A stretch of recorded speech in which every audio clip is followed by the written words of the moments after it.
castigo eterno por el sacrificio de nuestros.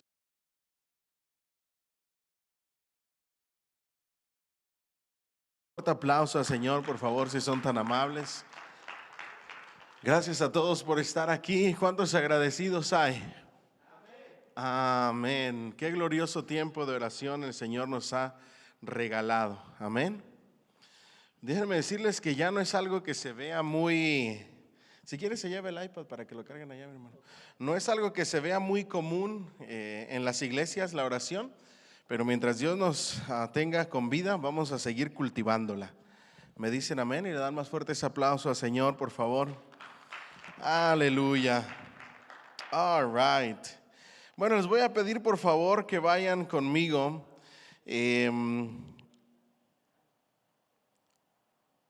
a Mateo 23:9, y cuando lo tengan se ponen de pie por reverencia a la palabra de Dios. Recuerden que hoy arrancamos con un nuevo curso titulado, bueno, es la extensión de los apóstoles de Jesucristo, titulado Los Padres de la Iglesia, y estoy tan agradecido por el privilegio que nos da el Señor de poder aprender más sobre este tema y ver cómo Dios obró e hizo conforme a su perfecta voluntad para que la iglesia de nuestro Señor Jesucristo permaneciera hasta hoy en día. ¿Cuántos dicen amén?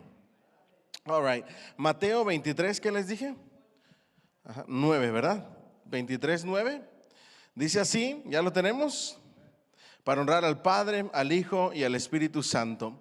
Pero vosotros no queréis que os llamen Rabí, porque uno es vuestro Maestro, el Cristo, y todos vosotros sois ¿qué?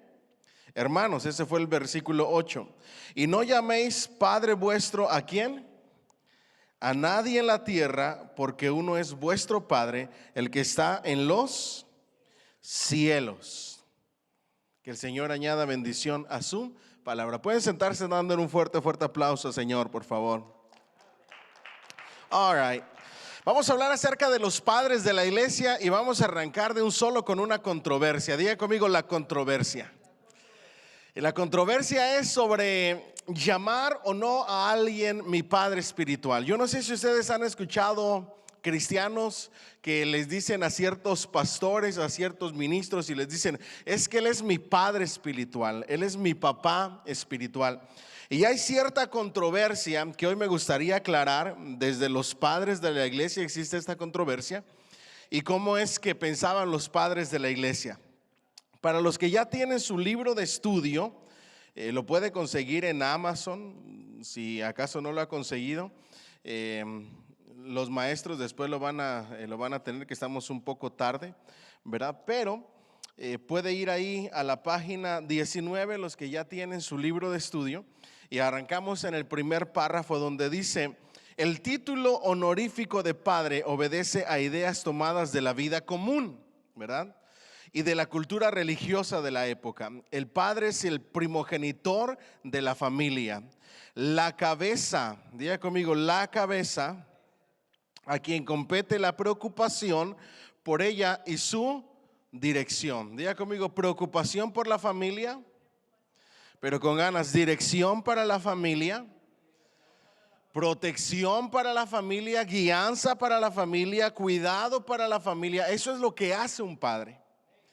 Y a veces las mujeres, porque tenemos roles diferentes, no lo alcanzan a entender. Y mientras ellas están pensando en sabrá Dios qué cosa, uno está pensando en estas prioridades de los hombres, ¿verdad que sí? ¿Cómo es que voy a sacar adelante a mi familia? ¿Cómo es que voy a tener todo lo que ellos necesitan? Les voy a proveer todo lo que ellos necesitan. Y así nos diseñó el Señor. Eso es lo que es un padre, ¿verdad? Es la cabeza, es la guía, pero primero que todo es un guía espiritual. Diga conmigo, guía espiritual. En el caso de nosotros, lo que se espera de un papá es que pueda ser un guía espiritual, que pueda ser un consejero, que pueda guiar a sus hijos en el camino del Señor, y que puedan verlos crecer en el camino del Señor, ¿verdad? Pero también preocupación por la familia y dirección por la familia. En el libro, en el pueblo de Israel, nosotros vemos que el pueblo de Israel tiene ciertos patriarcas, ¿verdad que sí? como es el caso de Abraham, etcétera. La época de los patriarcas, nosotros la vemos Abraham, Isaac, Jacob, ¿verdad que sí? Quienes Dios trató con ellos para establecer y formar la nación o los hijos de Israel. Ahora, del uso familiar, el nombre padre pasó a significar por analogía, diga conmigo, analogía, simbolismo, comparación, un padre en sentido figurado, un padre espiritual. Así que vemos a Pablo llamarse padre de los corintios, a quienes se engendró por el evangelio. Eso está en 1 Corintios 4, 14 y 15. ¿Me acompañan ahí, por favor, si son tan amables? 1 Corintios. Ya vimos que el Señor Jesús habla y dice: no le digan padre a nadie, sino a vuestro Padre que está en los cielos, hablando acerca de lo religioso, ¿verdad? Y ahorita vamos a ver dónde está la controversia y por qué Pablo dice lo que dice, ¿ok? 1 Corintios, ¿qué les dije? 4:14, ¿ok? Y 15, dice así: no escribo esto para avergonzaros, sino para amonestaros como a hijos míos que amados. El apóstol Pablo está tomando el papel de un padre y está corrigiendo a una iglesia como sus hijos amados. Porque aunque tengáis 10,000 años en Cristo, ¿qué son años? Maestros, ¿ok? Aunque tengas 10,000 maestros en Cristo, no tendréis muchos ¿qué? Padres, pues en Cristo Jesús yo os engendré por medio del evangelio. ¿Me siguen hasta aquí? Ahora, aquí viene la controversia. Hay pastores y líderes de iglesias, líderes eclesiásticos que exigen que los feligreses o los miembros de la congregación les llamen padre espiritual. En la religión tradicional así es como se les llama, ¿verdad? El padre, vamos a ir a ver al padre, etcétera. Pero aún en la iglesia cristiana hay personas que quieren que sus congregantes les llamen padre, por el hecho de que son sus líderes espirituales, sus guías, quienes velan por sus almas. Pero en realidad en la Biblia no está eso como parte de los ministerios y servicio de liderazgo en la iglesia. Está el pastor, ¿verdad? Está el evangelista, está el maestro, que son los encargados del cuidado de las ovejas. Pero el apóstol Pablo utiliza una analogía para decir: yo soy su padre espiritual porque yo les engendré por causa del evangelio. Es decir, él llegó a Corinto, predicó la palabra de Dios, evangelizó y la gente se convirtió por causa de su predicación. Solo entonces y de manera limitada tú le pudieras llamar padre espiritual a alguien. ¿Me siguen hasta aquí? Si hubo un pastor que te predicó, te enseñó, te discipuló, se preocupó por tu bienestar, a él todavía, y aunque no es lo correcto, pero por tradición pudieras hacerlo, le pudieras llamar padre espiritual. Pero si te predicó algún hermano, alguna hermana, algún familiar, pues entonces no tienes un padre espiritual. No sé si me estoy explicando. Tienes un pastor, tienes un líder quien se preocupa por tu bienestar espiritual, quien se preocupa por darte dirección, por enseñarte, por asegurarse que estés bien, pero eso no le hace un padre. ¿Me siguen hasta aquí? El Señor Jesús dijo: no llaméis padre a nadie sino a vuestro Padre que está en el cielo. Vamos bien hasta aquí. Ahora, el padre espiritual viene a identificar al que educa. ¿Qué hace el padre espiritual? Educa. ¿Qué más? Enseña. Diga conmigo: enseña y proclama el evangelio. Diga conmigo: educa, enseña y proclama el evangelio. La mayoría de los que exigen la paternidad espiritual hoy en día ni educan, ni enseñan, a veces y a veces no proclaman el evangelio, pero sí exigen respeto, obediencia, honra y remuneración como a un padre. ¿Me siguen hasta aquí? Ahora, hoy vamos a hablar acerca de la didaché, que es uno de los escritos después del Nuevo Testamento que se utilizaba en algunas iglesias, que son las doctrinas de los apóstoles, un escrito, un manuscrito no canónico. Vamos a ver las razones de por qué. Y en este documento, en este escrito que son las doctrinas de los apóstoles, se enseña ya en la edad temprana de la iglesia sobre el peligro de los falsos maestros. Y ahí es donde entra esta controversia. ¿Cuál es la postura de nuestra iglesia? La postura de nuestra iglesia es la postura neotestamentaria y de los padres de la iglesia al respecto de la supuesta y llamada paternidad espiritual. Dile al que está a tu lado: tú no tienes papás espirituales. Tienes pastores, maestros y líderes que te guían. ¿Cuántos dicen amén? Y le dan un fuerte aplauso al Señor, por favor. En la antigüedad se le pudiera llamar por tradición así al que preside la comunidad. Hasta el siglo IV el título de padre se aplicaba exclusivamente a los obispos o pastores. A partir del siglo V se confiere también a los presbíteros o a sacerdotes e incluso a los diáconos. También los superiores de los monasterios son llamados padres, en acepción directa del título arameo utilizado por Cristo para referirse a Dios como Abba o Abad. Ese título sí no se le daba a nadie. Pero aquí surge un conflicto de conciencia a los que han aprendido de labios de Cristo, aquellos que dicen: no llaméis padre a nadie en la tierra, porque uno es vuestro Padre que está en el cielo. Ya Jerónimo, que es uno de los padres de la iglesia de quienes vamos a estar hablando en este curso, advirtió que era una contradicción irreverente utilizar un título divino aplicado a un ser humano, siendo así que Abba en lengua hebrea y siriaco significa padre. Y nuestro Señor en el Evangelio ordena que nadie llamara padre más que a Dios. No sé con qué licencia de los monasterios llamamos a otros o nos dejamos llamar nosotros mismos con este nombre. Eso lo dijo Jerónimo. ¿Vamos bien hasta ahí?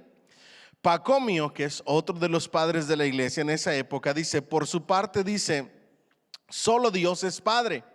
Sin embargo, el título siguió utilizándose, justificando su uso como una manera de rendir homenaje a la única y ejemplar paternidad de Dios, de quien deriva toda paternidad humana. El apóstol Pablo se considera a sí mismo un padre espiritual, no solo respecto a los corintios, sino a individuos concretos como Onésimo, Timoteo, quien les dice: te ruego por mi hijo Onésimo, que he engendrado en mis prisiones.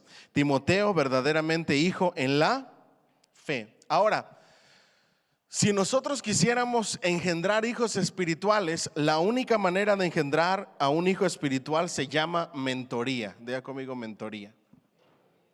Hoy estuve en una reunión de nuestra asociación y estaban sentados en la mesa de nosotros dos pastores.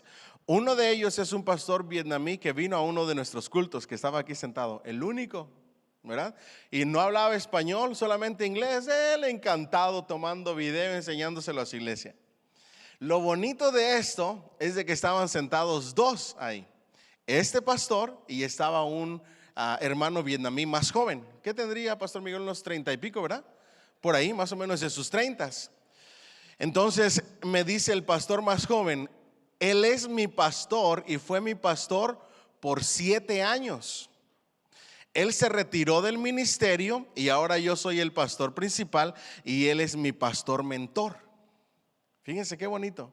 7 años en su congregación con su pastor, ahora es el pastor principal y su pastor en su iglesia aquí en Estados Unidos lo está mentoreando como pastor. Ahí todavía, por tradición, por imitar, por ejemplo, por mentoría, pudieras llamar a alguien papá, pero porque está bien cerca de ti.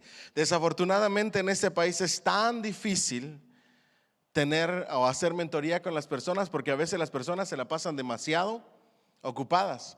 Por eso hemos seleccionado un grupo de personas que no están tan ocupadas, que es más fácil mentorear. ¿Quiénes son? Los jovencitos. Y los hombres, los pastores de nuestra iglesia, el ministerio de hombres, vamos a tener una lista de jovencitos con potencial para el ministerio. Y aunque no le veamos quizá potencial, pero Dios puede transformar a los jóvenes. ¿Alguien dice amén? Y cada quien vamos a agarrar unos cuantos. Yo tengo en la mira varios y digo, pero también fulanito y manganito y quiero agarrar un montón. Y yo había dicho por lo menos 1 o 3 Timoteos y ya quiero agarrar a mis 12. Imagínense ustedes. Pero sé que hay otros que tienen que agarrar otros muchachitos y buscar la manera de relacionarnos con ellos y comenzarlos a mentorear. ¿Ok? No los hemos engendrado en el evangelio quizá, o quizás sí, pero sí podemos hacer algo, que es mentorearlos, es dirigirlos, guiarlos, ayudarlos a que hagan lo que es el ministerio. Pero todavía hay otras jovencitas que deben de ser guiadas por mujeres piadosas para la obra del ministerio. Y en la reunión de mujeres, en la primera, vamos a hablar acerca de la forja también. Vamos a tener una lista de las jovencitas de nuestra iglesia y usted va a tener que orarle a Dios y va a tener que buscar la manera, y va a tener que buscar mínimo una jovencita o 2 o 3 y acercarse a ellas y prepararlas para la obra del ministerio. ¿Va a ser algo fácil? No. ¿Va a tomar tiempo? Sí. ¿Vamos a recibir rechazos? Sí. Porque son jóvenes. Pero Dios puede hacer algo grande a través de ellos, sí. Ahora, hay ciertos jóvenes que ya tienen esa chispa del ministerio. Ellos van a ser más fáciles. Y pronto, en este año 2025, la visión es que ustedes los vean enseñando, los vean predicando, los vean desarrollando ministerio. Y yo creo que mis ojos lo van a ver. ¿Alguien dice amén? ¿Le da un fuerte aplauso al Señor? En esta reunión de líderes, y lo voy a mencionar el domingo, surgieron algunas preguntas que me dijeron los líderes que era bueno conversarlas en el pleno de la iglesia. Y es que hacia dónde se dirige nuestra iglesia. ¿Nuestra iglesia se dirige a desaparecer? ¿Está planeada para que desaparezca? Porque la pregunta que surgió, que teníamos que hablar con la congregación es: ¿qué va a pasar con el edificio si yo me muero? ¿O qué va a pasar con el edificio si nuestra iglesia se acaba? ¿Quién se va a quedar con el dinero de lo que cuesta ese edificio? Y yo les decía a los hermanos líderes, y lo voy a mencionar el domingo, nuestra iglesia no está organizada ni diseñada para que se muera pronto. No sé si me estoy explicando. Porque el hecho de que se mueran los líderes no significa que la iglesia se muere. Eso es de lo que se tratan los padres de la iglesia. Los apóstoles y los fundadores, nuestro mismo Señor Jesucristo murió, pero la iglesia siguió. Van miles de años y la iglesia sigue. Van a pasar los años que Dios tenga que permitirnos pasar, y la iglesia va a seguir de generación en generación. La iglesia no va a morir, va a permanecer para la honra y la gloria del Señor. ¿Alguien puede decir amén? Lo que cambian son los líderes, pero nuestra iglesia... A mí me da mucha gracia porque yo no sé si ustedes han captado la visión mía como pastor principal y qué es lo que está sucediendo en nuestra iglesia. Pero una de las cosas que yo le pedí a Dios cuando comencé la iglesia es: el verdadero liderazgo se identifica cuando la organización, en este caso la iglesia, prevalece aunque el líder no esté. Si cuando el líder no está, la organización o la iglesia fallece, el liderazgo fue demasiado pobre. No sé si me estoy explicando. Cuando establecimos y Dios nos guió para ser Iglesia Cristiana Elevation Point, Dios trajo un grupo de personas. Dios empezó a hacer que su obra creciera, porque solamente el Señor añade a la iglesia los que han de ser salvos a través del toque del Espíritu Santo. Pero yo comencé a pedirle a Dios que levantara y que trajera a nuestra iglesia pastores conforme a su corazón, pensando en qué, en que si algún día Dios no lo quiera, yo falto, la iglesia tiene que elegir a uno de los otros 3 pastores asociados, y quizá haya más después. Y ese va a seguir y los líderes van a seguir. Los pastores que hoy estamos vamos a empezar a envejecer. Yo hoy me vine ahí en el espejo y ya no tenía una canita, ahora ya veo como 3 o 4. Y ya se me va a poner el pelito blanco. Pero juntamente con ese pelito blanco estamos pensando en las próximas generaciones, porque nosotros estamos envejeciendo. La forja se trata de preparar a los nuevos líderes y a los nuevos pastores y a los nuevos misioneros y a los nuevos evangelistas con el vigor de su juventud. Y eso es lo que queremos hacer, porque Elevation Point va a permanecer para rato. Ahora, ¿quiénes van a disfrutar de lo que logremos como iglesia? Nuestras próximas generaciones, sus hijos, mis hijos. Ustedes y yo quizá nos vayamos de este país, no lo sabemos, o nos manden, pero nuestros hijos que nacieron aquí solamente van a ir a visitarnos. No sé si me estoy explicando. Ellos son de aquí, ellos van a seguir con la obra, con la labor que el Señor les ha encomendado. De eso se trata el hacer discípulos y de ser iglesia. Ahora, si pudiéramos hoy llamarles, aunque ya vimos que los padres de la iglesia dicen, no es correcto que se nos llame padres, ¿verdad? La única analogía que vemos es a través del apóstol Pablo, y eso cuando realmente tú les predicaste y los ganaste para Cristo y los mentoreaste y los guiaste y te preocupaste por ellos hasta la fecha. ¿Me siguen hasta aquí? Así, padres de la iglesia es un concepto tradicional aplicado a aquellos escritores eclesiásticos garantes de la enseñanza de los apóstoles, no inefables. Diga conmigo, no inefables. Ahora, cuando hablamos de inefables, quiere decir que no son dignos de toda confianza.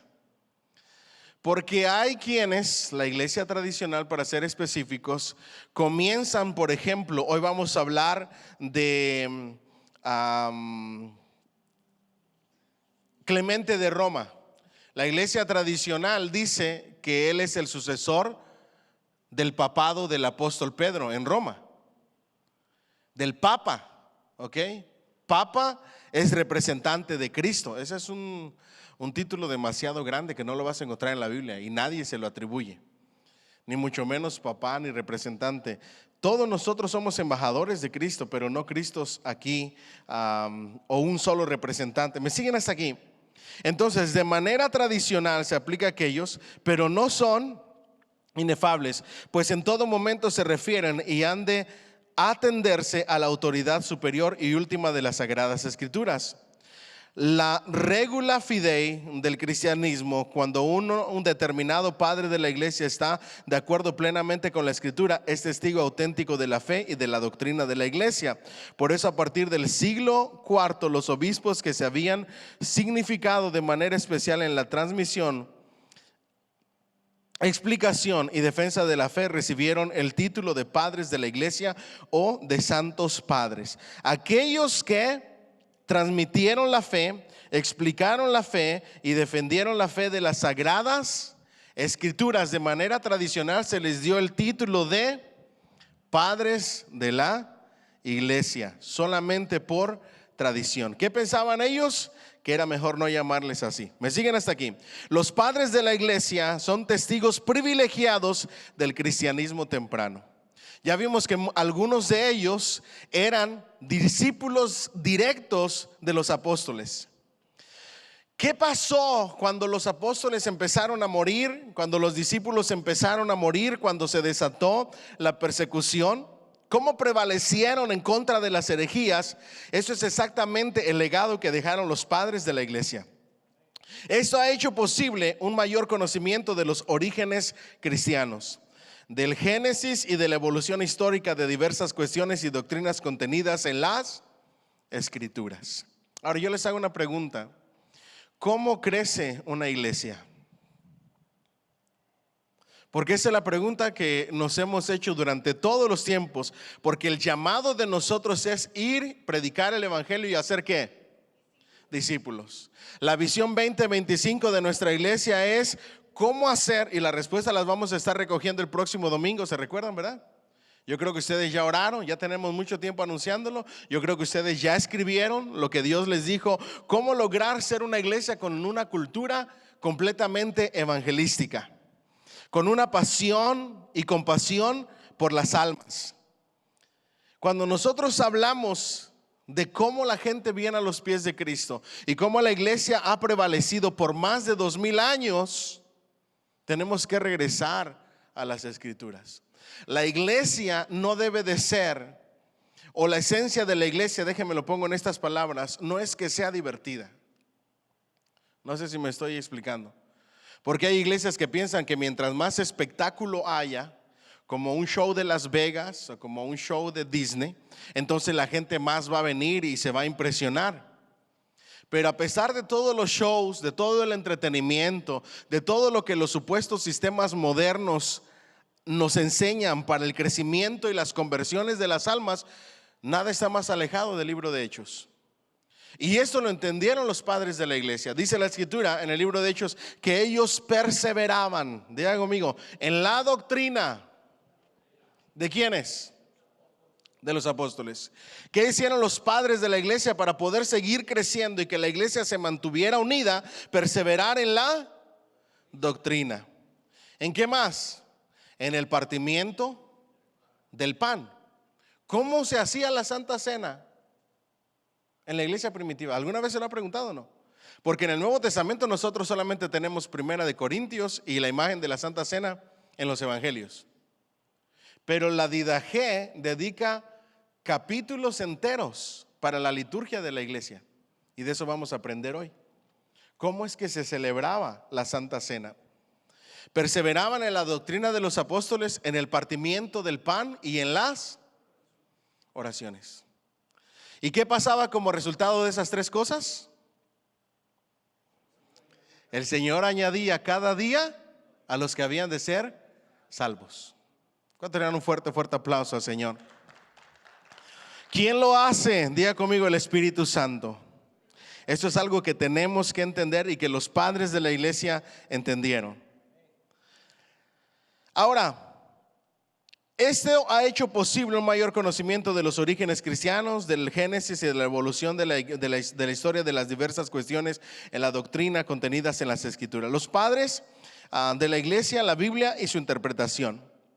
Respecto al estudio de la Biblia, los padres son los primeros y esencialmente comentadores de la Escritura, a la que defienden siempre como divina. Diga conmigo, la palabra de Dios. Ojo, todavía ellos no tenían todo el Nuevo Testamento, pero para ellos ya era palabra de Dios el Antiguo Testamento y las doctrinas y las cartas, las enseñanzas de los apóstoles, porque ellos recibieron esas enseñanzas directamente ¿de quién? De Cristo Jesús, el Hijo de Dios. ¿Vamos bien hasta ahí? Ahora, los padres de la iglesia, contrario a la época moderna, ellos aceptaban la Escritura como divina, como inspirada, diga conmigo, inspirada por Dios, y normativa en doctrinas y prácticas. Diga conmigo, el manual en doctrina y práctica. Ustedes nunca van a ver a un padre de la iglesia viniendo con nuevas revelaciones. Ellos solamente son comentaristas de las Escrituras. Palabra de Dios revelada, inspirada, que nos da las normas de doctrina y práctica para vivir. ¿Me siguen hasta aquí? Por ejemplo, Clemente le dice a los corintios, Clemente de Roma, de quien vamos a hablar: habéis escudriñado las Escrituras, que son verdaderas, las cuales os fueron dadas por el Espíritu Santo. ¿Por quién fueron dadas las Escrituras? Por el Espíritu Santo. Ahora, los estudiosos de estos temas ven un contraste y una diferencia entre los escritores del Nuevo Testamento, las cartas de Pablo, las epístolas generales, los evangelios. Ven un enorme abismo de diferencia entre esos escritos y los escritos de los padres de la iglesia. Hagan de cuenta que los escritos de los padres de la iglesia son simples, son sencillos, no tienen revelación, no tienen esa riqueza espiritual, y es obvio, es solamente como predicaciones de pastores, consejos y enseñanzas de pastores, porque ellos no recibieron revelación. La revelación la recibieron los apóstoles, los discípulos, la inspiración, y el Espíritu Santo le inspiró la palabra. Ellos no fueron inspirados por el Espíritu Santo. Ellos solamente comentaron y enseñaron grandes lecciones sobre lo ya escrito. ¿Me siguen hasta aquí? De Policarpo, Sabemos que era un consumado lector de las Sagradas Escrituras desde su niñez, lectura que aconsejaba a los demás diciendo que la lectura de la ley y de los profetas es la precursora de la gracia, enderezando los caminos del Señor, los corazones de los oyentes semejantes estos a las tablas en las que ciertos dogmas y sentencias difíciles escritos antes de ser bien conocidos se van primero puliendo y alisando por medio de la asiduidad del Antiguo Testamento y su recta interpretación, a fin de que viniendo luego el Espíritu Santo como una especie de punzón, pueda inscribirse la gracia y júbilo de la voz del Evangelio y de la inmortal y celeste doctrina de Cristo. Eso lo escribió Policarpo. Policarpo está diciendo lo que ya vienen diciendo los apóstoles, simplemente lo está reiterando. El Antiguo Testamento nos muestra a Cristo Jesús, el Redentor, el Cordero de Dios que quita el pecado del mundo. Y es importante que cada cristiano lea las Santas Escrituras y estudie las Santas Escrituras. Conozca las Sagradas Escrituras. Hoy tuvimos 2 jovencitos orando. Y una jovencita me impresionó. Yo dije, wow, cuando alguien ora, se nota que ha leído y ha estudiado las Escrituras. ¿Cierto o no es cierto? Porque cuando oramos, ¿qué citamos? En muchas ocasiones las Escrituras, las promesas de Dios, la palabra de Dios. Y me da tanta alegría de que eso sigue siendo para hoy. Diga conmigo, no ha pasado de moda. El hecho de que nosotros lo dejemos de hacer, algunos de nosotros, no significa que haya pasado de moda. Así es que hoy lo primero que el Señor nos está hablando es, dile al que está a tu lado, vuelve a las Escrituras. Vuelve a leer y estudiar las Escrituras. Pero ¿qué les parece si este año las estudiamos más detalladamente? No nada más leer, porque a veces nos ponemos una meta de lectura y solamente por leer nuestra meta leemos bla, bla, bla, bla, bla, bla, bla, bla, bla. Pero no meditamos, no reflexionamos, no estudiamos, no investigamos, no averiguamos, no comprendemos, no vemos el contexto que es todo lo que está pasando para poder entender lo que las Escrituras nos quieren enseñar.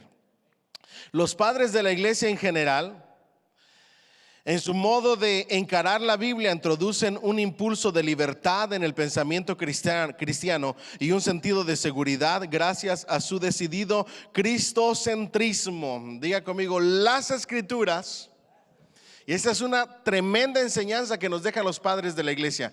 Las Escrituras se centran en Cristo. Cuando tú te acercas a las Escrituras, te debes de acercar con un pensamiento cristocéntrico, en donde veo el amor, la gracia, el sacrificio, las invitaciones, el llamado, el ser más como Cristo. Y su orientación constante hacia lo fundamental. Diga conmigo lo fundamental, lo que es esencial, lo que permanece y no cambia en virtud de su filiación como el verbo divino que es preciso rescatar. Diga conmigo lo fundamental, lo esencial, lo que permanece de las Escrituras. ¿Cuál es lo fundamental? ¿Qué es lo fundamental? De lo que muchas veces nos olvidamos. Porque qué aburrido es orar. Y esas vigilias que hacen en esa iglesia, ¿qué hacen en 4 horas metidos en la iglesia? ¿Me siguen hasta aquí? Hoy me dice el pastor vietnamí, ¿sabes una de las cosas que me gustó?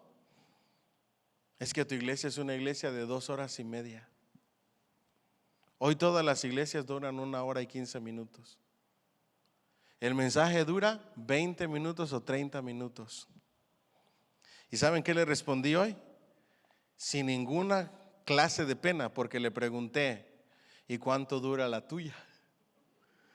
Y dice 1 hora y 15 minutos.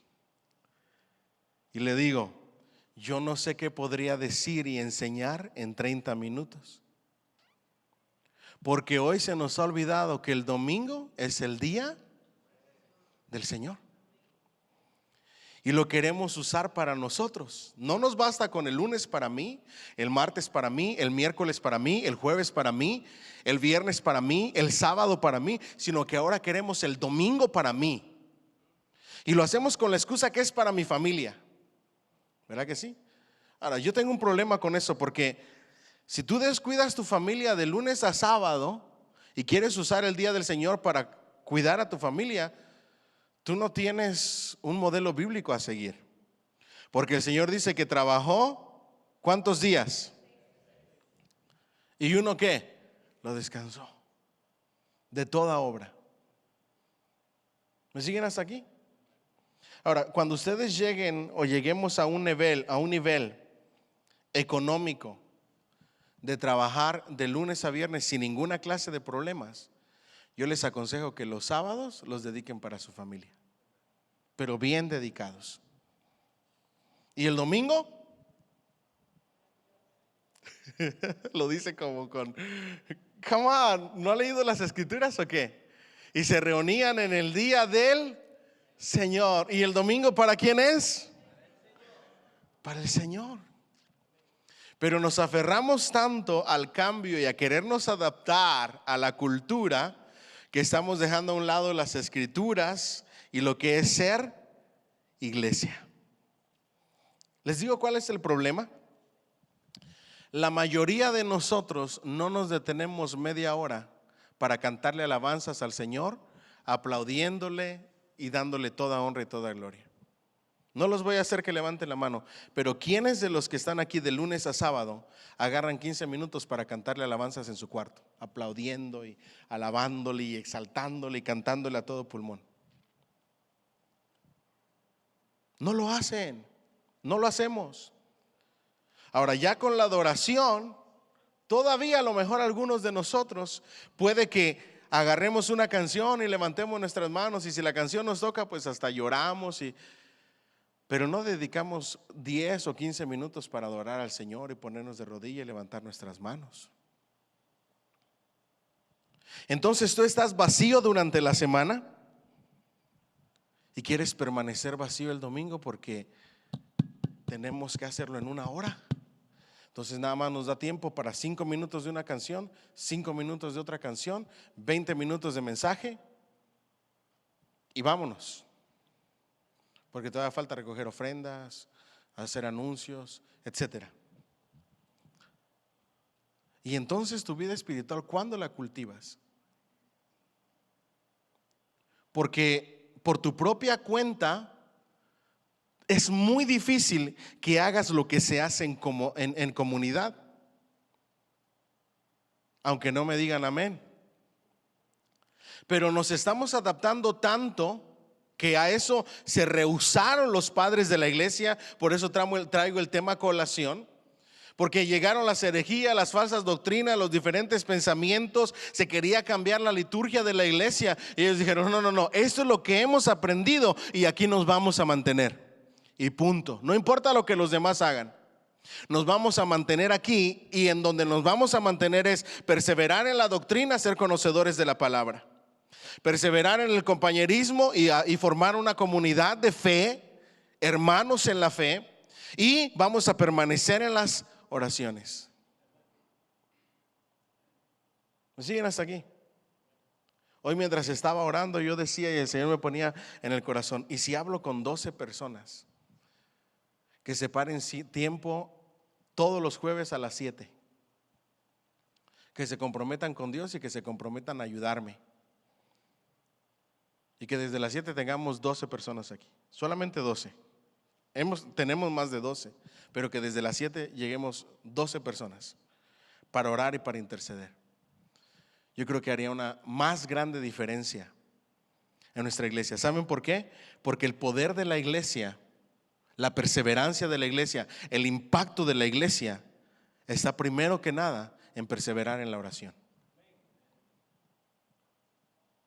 Nosotros no vamos a ver cambios y el poder de Dios no se va a manifestar, porque ese poder radica en permanezcan aquí orando hasta que reciban ¿qué? Poder. ¿Me siguen hasta aquí? Eso lo entendió los primeros cristianos, los primeros pastores, la importancia de la palabra. Ahora, los padres apostólicos y lo referente a la profecía y el carisma, ¿ok? Sus escritos son un verdadero tesoro que nos transmiten de forma directa el pensamiento y las costumbres de la iglesia primitiva en su interpretación de las enseñanzas del Señor.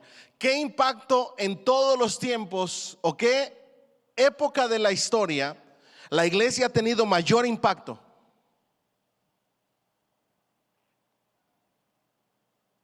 ¿La iglesia primitiva? Nosotros tenemos un curso de la historia de la iglesia desde sus inicios hasta la época moderna y no ha habido mayor impacto de la iglesia que la iglesia primitiva. ¿En dónde radica ese impacto? Diga conmigo, en el poder de Dios. ¿Alguien dice amén? En lo que ellos hacían y cómo cultivaban su fe, su pasión y su lealtad. Vamos a hablar de cómo terminaron algunos de esos padres de la iglesia, y algunos de ellos dijeron palabras que no escuchamos ni siquiera los apóstoles.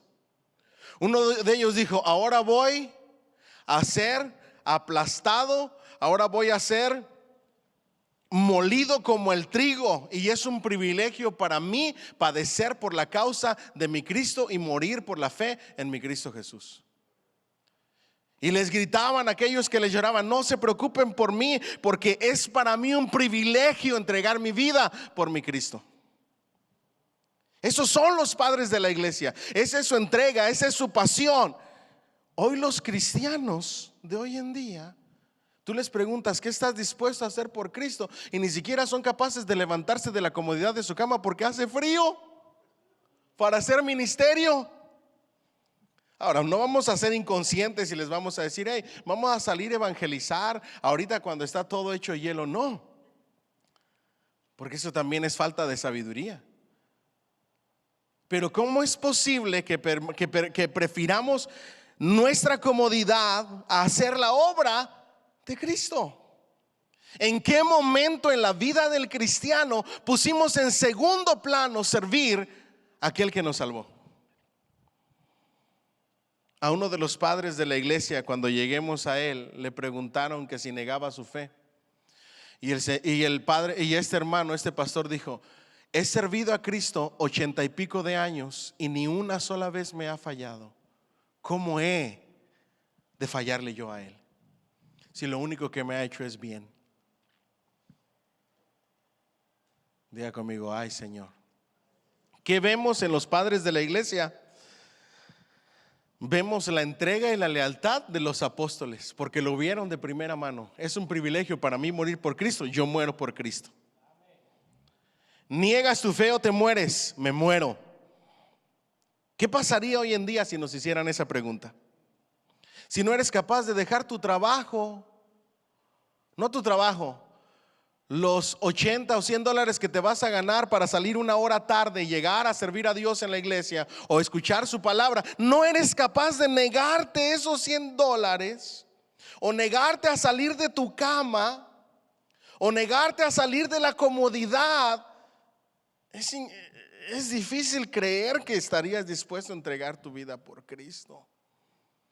Porque el amor y la entrega a Cristo se expresa a través de las acciones y lo que estás dispuesto a hacer, y el sacrificio que haces y el esfuerzo que haces para tu Cristo, para tu Dios, para ser iglesia. Es muy difícil cuando ves a la gente cómoda, sin ninguna clase de preocupación por hacer la obra que debe de hacer la iglesia, y pensar que estamos dispuestos a entregar nuestra vida por Cristo. ¿Me siguen hasta aquí? Sus escritos son un verdadero tesoro que nos transmite una forma directa de pensamiento y las costumbres de la iglesia primitiva en su interpretación de las enseñanzas del Señor. La mayoría de estas obras se escribieron en griego, Koiné, la lengua común de la época. Tertuliano, en el siguiente siglo, es uno de los primeros en escribir en latín, que llegaría a ser la lengua oficial de la iglesia occidental. Solamente hasta Tertuliano, el padre de la iglesia, hubo el cambio del griego al latín por causa del Imperio Romano. ¿Me siguen hasta aquí? Aunque pocos en número, los escritos de los llamados padres apostólicos cubren todo el siglo segundo, ¿okay? Del siglo I hasta el segundo, y nos orientan sobre la dirección que estaba tomando la doctrina y prácticas de la iglesia cristiana. Diga conmigo: doctrina y prácticas. Y ese punto es bien importante, y ese nos incumbe a nosotros hoy en día. Diga conmigo: doctrinas y práctica.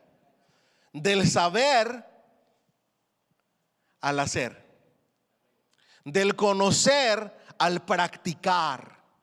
Porque hay muchos que conocen pero no hacen, que saben pero no practican, que saben pero no viven. ¿Me siguen hasta aquí? Y ese es un terrible problema hoy en día. Por eso es tan difícil salir de nuestra comodidad, porque solamente queremos conocer la palabra, pero no llevarla a la práctica. Conocemos que Dios nos regala dones, pero no queremos llevarlos a la práctica para la edificación de la iglesia. Dígame amén o dígame ay Señor. Conocemos que Dios bendice al dador alegre, pero no queremos dar. ¿Me siguen hasta aquí? Conocemos que hay poder en la oración, pero no queremos orar. Conocemos las promesas de Dios, pero no queremos creer que se pueden hacer realidad en mi vida. Son promesas para alguien más, no para mí. Diga conmigo: es tiempo de cambiar. Diga bien fuerte: de conocer a practicar. Por su relación inmediata con los apóstoles de Cristo, estas obras nos informan en la medida de lo posible de la vida de la iglesia cuando dejó de existir el último de los apóstoles. ¿Cómo actuaron los creyentes cuando faltaron los testigos oculares de Cristo? ¿Cómo vivieron su relación con Cristo y el Espíritu Santo estas generaciones posteriores? ¿Cómo se entendieron a sí mismos en la espera de la segunda venida de Cristo? Si es verdad que el Espíritu Santo de la promesa nunca ha faltado en la iglesia, entonces estos textos nos muestran cómo ese mismo Espíritu Santo siempre guió a los suyos en toda verdad y fidelidad al mensaje de Cristo. Porque ¿quién guía y dirige a la iglesia en última instancia? El Espíritu Santo. ¿Cuánto era una ofrenda de palmas al Rey? Y ellos lo vivieron y lo experimentaron en carne propia. ¿A cuántos han sufrido? Hoy en la asociación hablamos acerca de las transiciones y hablábamos acerca de que las transiciones son dolorosas. Y estamos experimentando en la asociación una transición de líder. ¿Okay? Y cuando el líder de la asociación a la que pertenecemos, la Gwinnett Metro Baptist Network, dijo que él iba a dejar el liderazgo, yo me apachurré bien feo y me desanimé bien feo. Yo voy a dejar de ir. Vamos a seguir donando, pero yo no. Y luego vi la foto del sucesor y se veía bien. Uno juzga, ¿verdad? Sin conocer a las personas. Y no tiene buena cara, tiene cara de maldad. Menos todavía, sin siquiera conocerlo ni escucharlo. Pero porque yo ya traía eso en el corazón, porque me encariñé de mi líder en la asociación. Sus enseñanzas me impactaron, su forma de ser, su forma de recibirte, su preocupación, sus mensajes de texto, sus llamadas por teléfono, el saber de ti. Eso me impactó del líder anterior. Y yo llegué y estábamos hablando de los cambios, de la transición. Y yo iba así todo desanimado, iba todo así. Y luego venía de otro estado. Pura burocracia, decía yo, puro protocolo, ni siquiera uno de los que estaban aquí con nosotros, lo mandaron de allá de los más grandes de la asociación. Pero cuando comenzó a hablar con un corazón sincero, entendiendo que los cambios a veces causan dolor, y mi esposa ahí detrás de mí diciéndome: hey, ya viste, échale ganas, hay que apoyarlo, hay que acercarnos. Y ella me dijo: nah, yo no. Al final hablé con él y Dios me puso en el corazón seguir apoyando lo más que pudiéramos. ¿A qué voy con esto? Yo así me sentí con un líder de una asociación a la que tengo poco de pertenecer. Imagínate cómo se sentían ellos que habían convivido con los apóstoles, que habían hecho vida con ellos, se empiezan a morir uno a uno porque los están persiguiendo, porque los están matando, y de repente te imaginas despertar como Clemente de Roma, como todos estos hombres que vamos a hablar de ellos, despertar y realizar y darte cuenta de que aquellos que estuvieron y caminaron con Jesús y fueron testigos oculares de todo lo que Jesús hizo, ya no hay nadie. A todos los mataron. ¿Qué dirección tomas? ¿Qué rumbo tomas? ¿Hacia dónde te diriges? ¿De quién te agarras? ¿A quién te aferras? Pero ¿saben algo? Aprendieron algo y una lección que la iglesia debería de aprender hoy en día. Ellos aprendieron y entendieron que a Cristo Jesús seguían y servían. Y quien les guiaba en última instancia era el Espíritu Santo. Y eso les hizo permanecer a pesar de las luchas, las pruebas, las persecuciones e incluso la muerte. Cuando tú te das cuenta que a Cristo Jesús sirves, Cristo Jesús quien te rescató, quien entregó su vida por amor a ti, y que es el Espíritu Santo quien te guía, no te vas a decepcionar ni te va a dar un dolor fuerte cuando pierdas al líder que más quieres. Claro que te va a doler. Yo espero que algunos de ustedes me lloren en mi tumba, porque si no me voy a sentir bien mal. Porque mi sueño en mi muerte, se los digo de verdad, mi sueño en mi muerte, y anótenlo para que digan cuál fue la última voluntad del pastor, porque mi esposa me quiere quemar y yo no quiero que me quemen. ¿Okay? No es porque tenga algo de malo, no tiene nada de malo. Cualquier forma de partir no importa. Pero yo siempre he querido tener un entierro tradicional como en las películas. Y yo quiero dejar mi funeral pagado para que nadie se preocupe por pagar. ¿Okay? Tampoco quiero que me hagan recolectas. ¿Okay? Ahí en la Suriana y en las tiendas mexicanas, buscando para sepultar al pastor con mi fotito ahí, y lo digo con mucho respeto. Yo sé que cada persona es diferente, pero yo no quiero eso para mí, ¿ok? Primero quiero dejarlo pagado. Luego quiero dejar estipulado que todos los que vayan a mi servicio fúnebre, de negro completamente. Va a ser regla, todos de negro, ¿ok? Para mí el negro es luto. Yo voy a un funeral y yo soy bien tradicional en eso. Yo voy de negro, 100%, ¿ok?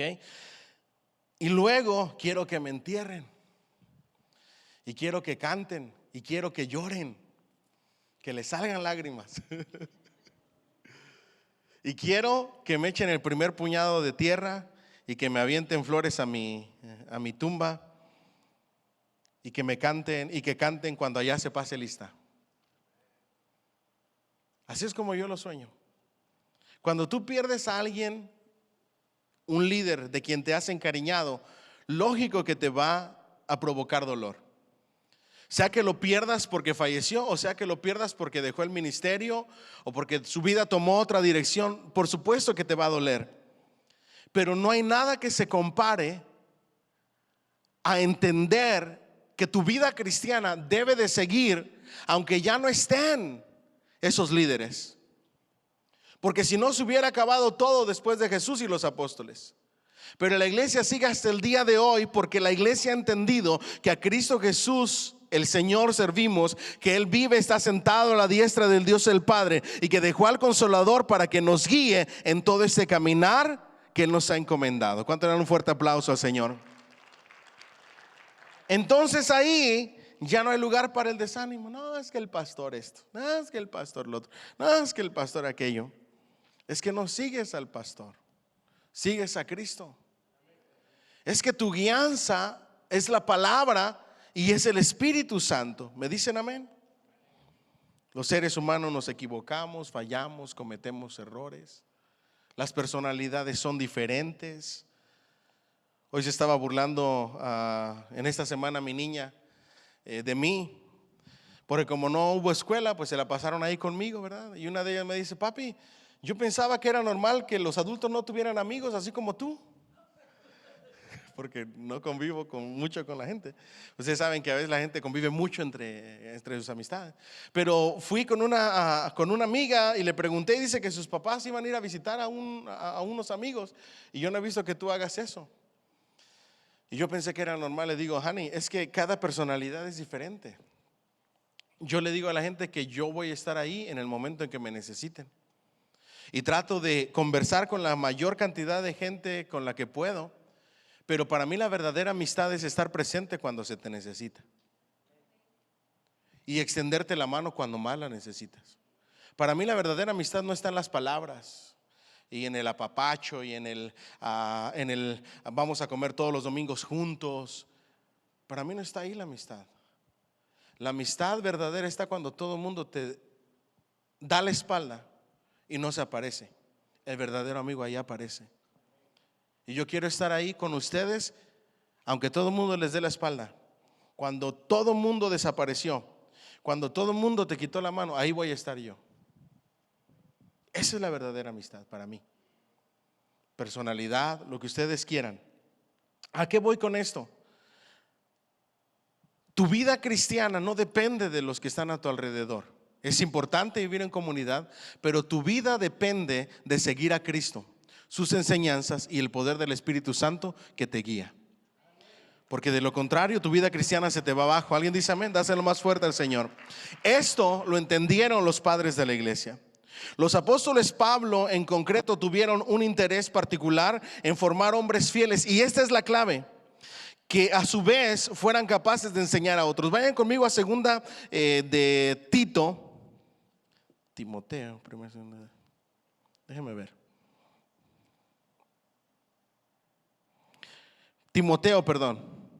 Segunda de Timoteo 2:2. ¿Ya lo tienen ahí? Ahora, esta es la clave de por qué la iglesia prevaleció firme después de que los apóstoles y los discípulos más cercanos a los apóstoles murieron hasta la fecha. Y esto es lo que la iglesia hoy en día tenemos que hacer. ¿Me siguen hasta aquí? Miren lo que le dice Pablo a Timoteo. Vamos a leer desde el versículo 1. Tú pues, hijo mío, esfuérzate en la gracia que es en Cristo Jesús. ¿Esfuérzate en qué? En la gracia que es en ¿quién? En el hermano, en el pastor, en el líder, ¿en quién? En la gracia que es en Cristo Jesús. Esfuérzate en aquel que te salvó. Lo que has oído de mí ante muchos testigos, esto encarga a hombres fieles que sean ¿qué? Idóneos para enseñar también a otros. Los padres de la iglesia son el producto de llevar a cabo lo que encomendó la palabra de Dios. Lo que has oído de mí ante muchos testigos, lo que yo escuché, esto encárgalo a hombres fieles que sean idóneos para seguir enseñando a otros. Por eso la importancia de preparar y equipar maestros de las Escrituras. Porque la única manera es predicar el evangelio y enseñar. Diga conmigo, predicar y enseñar. ¿Lo puede repetir otra vez? Predicar y enseñar. ¿A quiénes? A otros, para que continúen con el ministerio. Estos padres de la iglesia son el producto de la enseñanza de la palabra de Dios. De esto encarga a otros. Equípalos, prepáralos, mentoréalos. ¿Alguien dice amén? Y estos son los primeros frutos conocidos. ¿Cómo se cumplieron estos anhelos apostólicos? ¿Cómo se guardó la memoria de los apóstoles? ¿Cómo se formaron los maestros de la iglesia? Por el testimonio de los padres apostólicos que hoy tenemos. La preocupación por mantener y transmitir las enseñanzas apostólicas que han recibido de los labios de los mismos apóstoles es lo que prevaleció hasta el día de hoy. Diga conmigo, preocupación por mantener y transmitir la palabra de Dios. Diga conmigo, mantener y transmitir la palabra de Dios. Solamente así se preserva la palabra de Dios en la iglesia de generación en generación. Mantener y transmitir. Así es que tenemos mucha tarea que hacer. Si supieran qué tan emocionado estoy. Ya me imagino esas reuniones de algo que he querido hacer durante muchos años con esos muchachitos, enseñándole los pasos para interpretar la Biblia, enseñándole los pasos para poder llegar a comprender un relato bíblico. Y si les soy honesto, hasta los consejitos para que agarre novia. Hasta eso. Porque cuando tú hablas y tienes una conversación, se extiende para todo. ¿Me siguen hasta aquí? Me recuerdo tanto en la película que le enseñó a saludar y a presentarse a un muchacho que nunca le habían enseñado así. De algún modo enseñar que la época apostólica no consiste en recibir nuevas revelaciones del Espíritu Santo, sino en entender y transmitir fielmente la fe dada una vez a los santos, como dice Judas 1:3. Diga conmigo, no nuevas revelaciones. Lo que vemos hoy en día, eso es del modernismo, de la época moderna. En los padres de la iglesia no había nuevas revelaciones. Simplemente se trataba de que había que transmitir fielmente la fe que una vez había sido dada a los santos. La gran estima de que gozaron estos escritos en el cristianismo antiguo se refleja sobre todo en el hecho de que casi todos ellos fueron contados entre algunos libros que utilizaban la iglesia primitiva, tenidos por normativos en muchas comunidades cristianas, como si fueran la misma palabra de Dios. Después, cuando hablemos del canon, vamos a ver por qué no se usaron esos escritos o no se pusieron como en el canon. Históricamente, la época de los padres es el periodo en el que se dan los primeros pasos en el planteamiento del gobierno de la iglesia y la fijación de ciertas doctrinas. Diga conmigo, gobierno de la iglesia y doctrinas de la iglesia. De eso nos habla entonces la Didaché, ¿verdad? Hay que organizar la iglesia. Uno de los que mayor influencia tuvieron fue Clemente de Roma, porque él veía la iglesia como una organización, así como estaba organizada la Roma en donde él vivía. Entonces él decía, necesitamos orden, necesitamos estructura, necesitamos organización, necesitamos doctrina. Y de ahí después, desde ahí se empieza a pensar en lo que hoy tenemos como el credo y todo lo que sucedió en los concilios, que simplemente confirmaron lo que ya se venía pensando hacer. ¿Me siguen hasta aquí? Ahora, contra las herejías nacientes como el docetismo y el gnosticismo, sobre todo se observa en ellos una preocupación por mantener la unidad de la iglesia. Diga conmigo, unidad de la iglesia. Y la pureza de la vida cristiana se trata, por lo tanto, de un testimonio de alto valor humano y doctrinal. ¿Me siguen hasta aquí? Diga conmigo, la unidad de la iglesia. Ahora, ¿se recuerdan que estábamos hablando de las profecías y de la manifestación de los dones? Para la época de Pablo, Pablo escribe todavía 3 capítulos enteros sobre las manifestaciones del Espíritu Santo, sobre la profecía, sobre los dones, carisma, los dones de poder. Todo eso lo vemos hasta el año 180 aproximadamente después de Cristo. Todavía hay padres de la iglesia que dicen, hemos recibido profecías, hemos visto personas hablar en lenguas, interpretación de lenguas, pero entonces empezaron a venir los falsos maestros. Y esos falsos maestros llegaban a manipular con nuevas revelaciones, con supuestas revelaciones, con supuestas profecías, con supuestas lenguas falsas, con supuesto Dios dice. Y a partir del año 180 comienzan a decir, ¿saben qué? No más. Esto se está haciendo un caos. Tenemos que hacer algo para poder definir qué es de Dios, qué proviene de Dios y qué viene de los falsos maestros. Porque las herejías y los falsos maestros están trayendo y haciendo caos.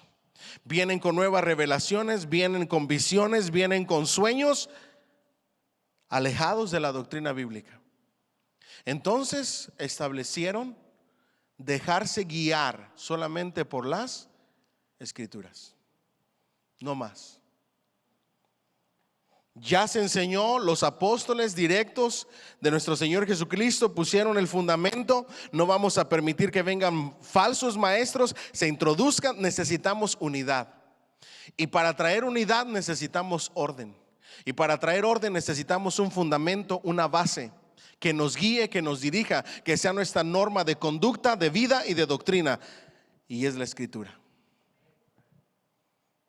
Y de ahí no nos podemos alejar ni nos podemos apartar. ¿Me siguen hasta aquí? Todavía en la Didaché o el pastor de Hermas, en estos dos escritos, los profetas gozan de más prestigio que los obispos, los presbíteros o ancianos. En su polémica con el judío Trifón, Justino apela al carisma profético presente en la iglesia para demostrar que esta es la sucesora de Israel. Entre nosotros aún hasta el presente se dan los carismas proféticos, por donde hasta vosotros tenéis que daros cuenta que los que en otros tiempos se daban en vuestro pueblo han pasado a nosotros. Era lo que decía en los padres de la iglesia. Hacia el año 180 Ireneo atestigua ese mismo hecho. Con frecuencia oímos hablar de hermanos que tienen en la iglesia el carisma profético y que por la virtud del Espíritu Santo hablan en otro género de lenguas y con miras a la utilidad manifiestan los secretos de los hombres e interpretan los misterios de Dios. La decadencia de la profecía y por qué cesó se debe sin duda al peligro que ya se apuntaba en el Nuevo Testamento en cuanto a los falsos profetas que proliferaban en todas partes, como está escrito en 1 de Juan 4:1, y el abuso de la profecía por parte de ciertos líderes. Por ejemplo, Montano con sus sueños sobre el Paraclito y la Jerusalén celestial. Sin embargo, como señala Daniel Ruiz Bueno, ni aún en las crisis montanistas se niega en principio la autoridad profética, sino los desvaríos que pudieran ampararse de supuestas profecías. Diga conmigo, desvaríos. Dígalo más fuerte, por favor, desvaríos. Decir Dios dijo cuando Dios no ha dicho nada. Entonces comienza a haber decadencia porque entran las falsas profecías, vienen los falsos maestros, y yo les recomiendo que lean toda la Didaché.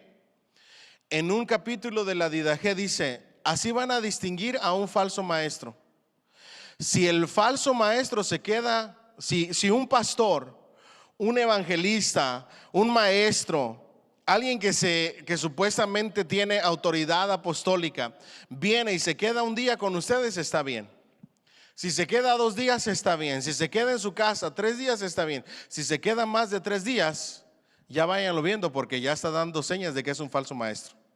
Y si al irse les pide dinero, no le den, porque ya se va a saber que con eso que es un falso maestro. ¿Le suena conocido a la época actual o no? Porque se supone que los evangelistas y los misioneros viajaban de lugar en lugar evangelizando y no eran carga. ¿Me siguen hasta aquí? La gente les daba con generosidad, pero no iban a sacar dinero y a explotar a las personas. Entonces vienen falsas revelaciones, desvaríos, Dios dice, y empieza la manifestación. Hagan de cuenta la iglesia de Corinto, donde todos supuestamente hablaban en lenguas y había un montón de problemas en la iglesia, donde supuestamente se manifestaba el Espíritu Santo y las profecías, pero la iglesia era la más pecaminosa de todas las iglesias. ¿Por qué? Porque era mera falsedad, eran desvaríos, vamos a hacerlo bien claro, mentiras. ¿Me siguen hasta aquí? Y ahí el apóstol Pablo les dice, se los voy a parafrasear, se los voy a... les dice el apóstol Pablo: ¿de verdad ustedes creen que tienen los dones? ¿De verdad creen que el poder de Dios está con ustedes? ¿De verdad creen que las manifestaciones que ustedes dicen que son de Dios son de Dios? Déjenles muestro lo primero que viene de Dios para que se manifieste lo segundo. Y dedica un capítulo completo. ¿Para qué? Para el amor. No vengan a decirme que tienen los dones si no son capaces de amarse los unos a los otros. Si se están peleando, si están abusando de la cena del Señor, si se están emborrachando en la cena del Señor, si no se esperan los unos a los otros, sino que comen cada uno por su lado. ¿Cómo vienen a decirme que están llenos del poder de Dios? Dejen de mentir. Diga conmigo, ay Señor.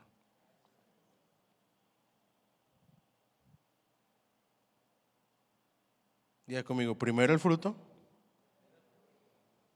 y luego los dones. ¿Se acuerdan de ese pastor que se hizo famoso en la pandemia? Porque estaba lleno del Espíritu Santo y hablando hasta en lenguas, no sé si me recuerdo bien, y que la esposa lo interrumpe, que le da una regañada en público, casi que la golpea ahí. ¿De verdad ustedes creen que estaba lleno del Espíritu Santo ese pastor? Porque lo primero que te trae el Espíritu Santo es poder, amor y dominio propio. ¿Me siguen hasta aquí? Y ahí vino, ya no ocupamos profecías nuevas, ya no ocupamos nuevas revelaciones, ya no nos hace falta el Señor dijo. Ahora queremos las enseñanzas de los apóstoles, que sean nuestra base, nuestro fundamento. Ellos anduvieron con Jesús, ellos escucharon directamente las enseñanzas de Jesús, ellos recibieron la revelación, fueron testigos oculares, ellos recibieron la revelación del Espíritu Santo. Cosas que nosotros ni siquiera nos imaginamos fueron las que escribieron y fueron lo que aceptaron como palabra de Dios. Pobreza doctrinal en el siglo II. Los escritos de los padres apostólicos son sencillos comparados con los del Nuevo Testamento. ¿Por qué? Porque no había revelación ni inspiración para la escritura. Creyentes que abiertamente confiesan su rango de discípulos frente a los superiores maestros apostólicos, a quienes no pretenden enmendar sino emular. Los padres de la iglesia solamente querían imitar a los que escribieron el Nuevo Testamento y los apóstoles. ¿Me siguen hasta aquí? En cuanto testigos privilegiados de la manifestación de la verdad encarnada, principio y fundamento normativo de la fe cristiana para todas las épocas. Ahora, hay una decadencia en vivir la palabra. Recuerden que estamos hablando del Imperio Romano, lleno de su deseo por sangre, desórdenes pasionales, etcétera, y estaban malinterpretando las palabras del apóstol Pablo para hacer de su libertad libertinaje. Comienzan a llegar los falsos maestros, ya no hay unidad doctrinal, ya no hay unidad en la iglesia. Los escritos de los padres de la iglesia responden a problemas prioritariamente con el riesgo de que las iglesias se dividieran. Enfatizaban la santidad y buenas obras de los creyentes por encima de la gratuidad de la salvación mediante la fe en Cristo. Escritos circunstanciales, diga conmigo, escritos por las circunstancias. No era doctrina. Escribían lo que estaba viviendo la iglesia y querían corregirlo a través de la palabra. Ustedes saben que yo puedo darle mi bosquejo a alguien de una predicación y ese bosquejo puede estar dando consejo, esa predicación, a una problemática que específicamente está viviendo nuestra iglesia. Imagínense que nuestra iglesia estuviera llena de chisme. ¿Qué tengo que hacer yo para acabar con el chisme? Enseñar y predicar en contra del chisme. Entonces yo agarro la problemática de nuestra iglesia y doy consejos de la Biblia en contra de eso específicamente, de las circunstancias que estamos viviendo. Esos son los escritos de la época de los padres de la iglesia. ¿Me siguen hasta aquí? Vamos adelante. Se amenazaba la unidad de la iglesia. Había problemas por la persecución, etcétera. Ahora, la propia salud de la comunidad cristiana estaba en peligro.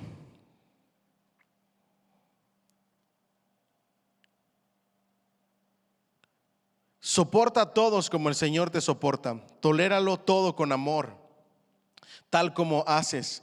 Entrégate a oraciones incesantes. Pide mayor sabiduría de la que tienes. Sé vigilante y evita que tu espíritu se adormile. Habla a cada hombre según la manera de Dios. Sobrelleva las dolencias de todos como un atleta perfecto. Allí donde hay más labor, hay mucha ganancia, escribió Policarpo. Simplemente está comentando las sagradas escrituras. ¿Vamos bien hasta ahí? All right. Lo prometido es deuda. Vamos a terminar con la Didaché. Algo muy sencillo. No nos vamos a detener a leerla toda. No nos incumbe leerla toda. Se los dejo a ustedes de tarea. La Didaché significa, la palabra Didaché, enseñanza de los apóstoles. ¿Ok? Fue descubierto el manuscrito por Piloteos Brienios, metropolita de Nicomedia, en el año 1883, y por Adolf Arnack en el 1884. Causó una gran sensación, solo comparable a los hallazgos de Qumran en nuestra época. Al fin se poseía el texto de una obra de la que solo era conocida el título por testimonio de la iglesia antigua, una obra cuyo contenido obligaba a revisar la imagen tradicional del cristianismo primitivo, especialmente la historia de su constitución. La Didaché es un manual de la doctrina del cristianismo, primero también llamado doctrina de los apóstoles o doctrina del Señor, a las naciones por medio de los 12 apóstoles. Diga conmigo, la doctrina de los apóstoles. Anteriormente solamente se había escuchado el término Didaché. Así es que imagínense la alegría cuando se descubrió este manuscrito. ¿De qué habla este manuscrito? El manual consiste en 2 partes. Un tratado moral conforme al modelo más antiguo de los 2 caminos, que presenta los caminos de la justicia y la injusticia, de la vida y de la muerte respectivamente, conocidos a los judíos, sus primeros autores quizá, y también a los griegos, aunque indudablemente se fue aumentando con añadidos según las ideas de quienes adoptaban este modelo. Es decir, diga conmigo, los 2 caminos, el bien y el mal, la justicia y la injusticia. Después de ahí viene la segunda parte, que son las instrucciones referente a los ritos y ministerios de la iglesia. Trata del bautismo. En la Didaché nosotros vemos bautizar. Cuando bauticen, dice, está escrito en la Didaché, bauticen en el nombre del Padre, del Hijo y del Espíritu Santo. ¿Quién enseñó eso? El Señor Jesús. Desde la iglesia primitiva ya se venía haciendo. Y háganlo con agua. Y cuando no tengan agua, háganlo con agua caliente. Y si no tienen agua caliente, háganlo con agua fría. Y si no tienen agua fría, rocíen agua 3 veces en la cabeza del que se va a bautizar. ¿Por qué? Porque no había nada más.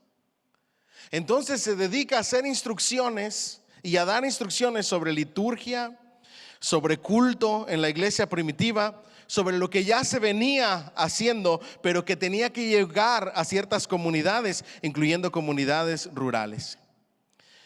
Habla acerca de la oración y del ayuno, la Eucaristía o la Santa Cena, el ágape y el tratamiento de los apóstoles y profetas itinerantes, de los obispos y diáconos, y el conjunto termina con una solemne advertencia a la vigilia en vista de la segunda venida de Cristo.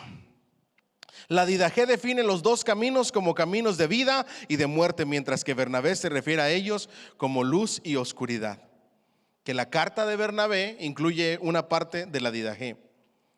La obra es indudablemente de fecha muy primitiva, como se ve por la evidencia interna del lenguaje y su enseñanza. Así, por ejemplo, el orden profético itinerante no ha sido desplazado todavía por el ministerio localizado permanentemente, sino que coexisten el uno al lado del otro, como durante la vida del apóstol Pablo.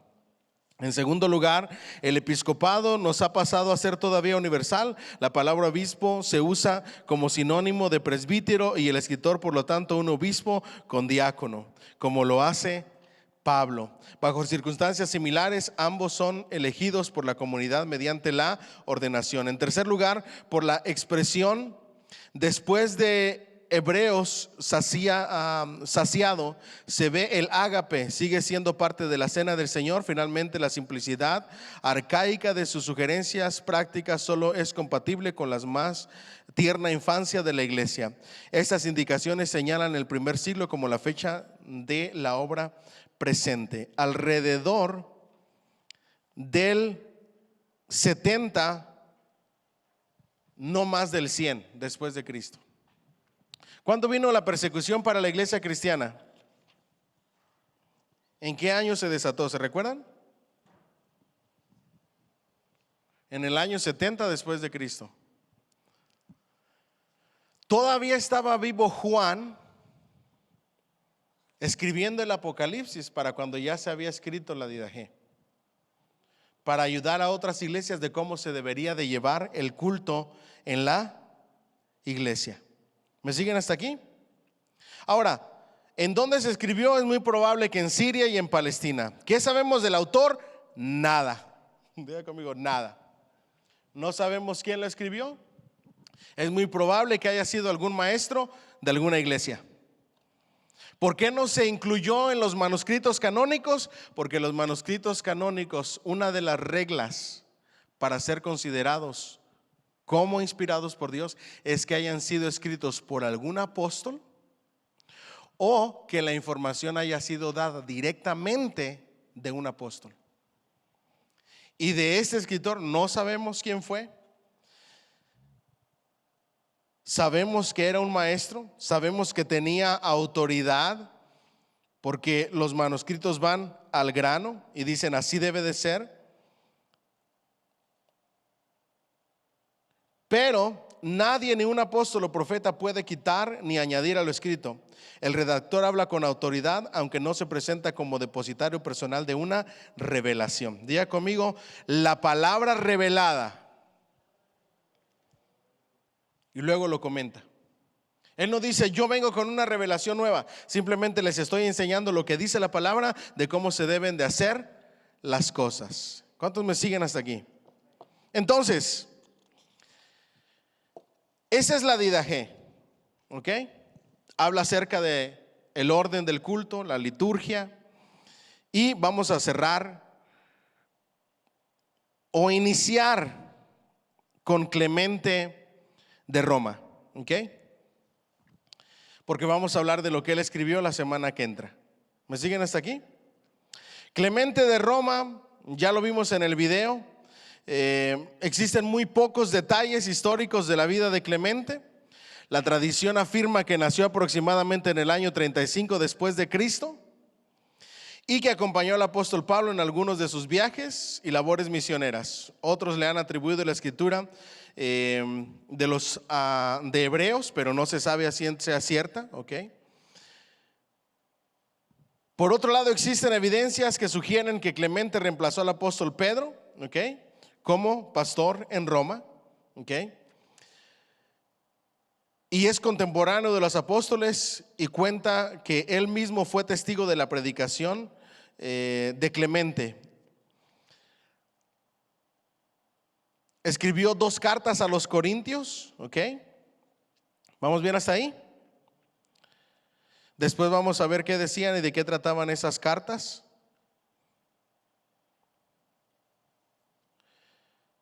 Clemente habla y exhorta sobre la humildad, sobre la verdadera fe cristiana, sobre el Dios creador del universo. Habla acerca de la Trinidad, la justificación por la fe, etcétera. Pero más que todo, diga conmigo, inclinado a los escritos de Pablo. Ahora recuerden, Clemente como líder de la iglesia simplemente es un sucesor, un pastor sucesor. Ahora, ¿qué es lo importante de esto? ¿Qué pasó con Clemente? Numerosos escritos que hablan de Clemente muestran el gran respeto por él en la iglesia primitiva. Él se le atribuye la transmisión a la iglesia de las ordenanzas de los apóstoles a través de las constituciones apostólicas. Clemente de Roma falleció en el año 99 después de Cristo y es probable que su sentencia y muerte se hayan dado durante la persecución del emperador Trajano. ¿Quién lo ¿Quién lo mandó matar, vamos a decirlo, o lo desterró? Diga conmigo, el emperador Trajano. No, pero dígalo fuerte, Trajano. ¿Ok? Ahora, lo desterraron a las calderas. Y con esto quiero acabar para después ver las obras que él hizo. Diga conmigo, Clemente de Roma, pastor de Roma. Él está enseñando, está predicando, está pastoreando, está corrigiendo ciertas cosas que están pasando en la iglesia, en Corinto. Trata de ayudar para que la iglesia se organice, para que la iglesia tenga orden, pero está la persecución. Y lo destierran para que vaya a trabajar como esclavo, sacando granito, mármol en las montañas, en las calderas, vamos a decirlo así, de esa manera, como es. Juntamente con aproximadamente 2.500 cristianos. Yo les hago una pregunta. Si la fe te costaba la esclavitud o la muerte, ¿por qué perseverar en la fe? ¿Por qué mejor decir, ¿sabes qué? Hasta aquí. ¿Cuántos me siguen hasta aquí? ¿Por qué? Diga conmigo, porque se trata, no, pero con ganas, porque se trata de salvación y vida eterna. Entonces lo agarran a él junto con 2.500 otros aproximadamente cristianos y los mandan a trabajar como esclavos en largas jornadas laborales, a pico, tratando de sacar piedras para construcciones de edificios, de columnas, de la construcción romana, granito, etcétera. Y los tienen explotándolos como esclavos en trabajos duros, en golpizas, como cristianos. Y aún así para ellos era un privilegio sufrir y ser desterrado por la causa de Cristo. La pregunta para esta noche: vimos sobre el legado y cómo comenzó. Empezamos a hablar hoy acerca de Clemente de Roma. Vamos a continuar hablando un poco más de él la semana que entra. Algunos de sus escritos. Vamos a hablar de otros padres de la iglesia, de otros manuscritos que se han encontrado, qué es lo que nos enseñan de la iglesia primitiva. Pero la pregunta a manera de conclusión es: ellos estuvieron dispuestos a ver como un privilegio sufrir por la causa de Cristo y morir por la causa de Cristo y hacer sacrificios por la causa de Cristo. Mi pregunta es: ¿qué estamos dispuestos nosotros a hacer por la causa de Cristo? ¿Qué estás dispuesto a dejar? ¿Qué estás dispuesto a sacrificar? Dígame, ay Señor, ¿será que estás dispuesta a sacrificar tu carácter? Tu corazón que guarda rencor, tu falta de perdón, y decirle: Señor, lo entrego a ti, lo sacrifico a ti, voy a ser diferente, voy a imitarte a ti. ¿Vas a sacrificar el orgullo? ¿Qué es lo que estás dispuesto a sacrificar por Cristo? Decirte que vas a entregar tu vida, que vas a ser desterrado a las montañas para sacar piedras para construcción, como esclavo, trabajando largas jornadas de trabajo con golpizas como los de los padres de la iglesia, va a ser muy difícil. Pero sí hay cosas que puedes sacrificar en este mismo momento. ¿Me dicen amén o no amén? ¿O lo está pensando todavía? Porque todos podemos sacrificar algo por la causa de Cristo. ¿Qué es eso? ¿Qué vas a sacrificar por la causa de Cristo para ser un fiel seguidor de Cristo? Se los dejo en la mente y espero que lo pensemos y lo meditemos. Amén. Denle un fuerte aplauso al Señor, por favor.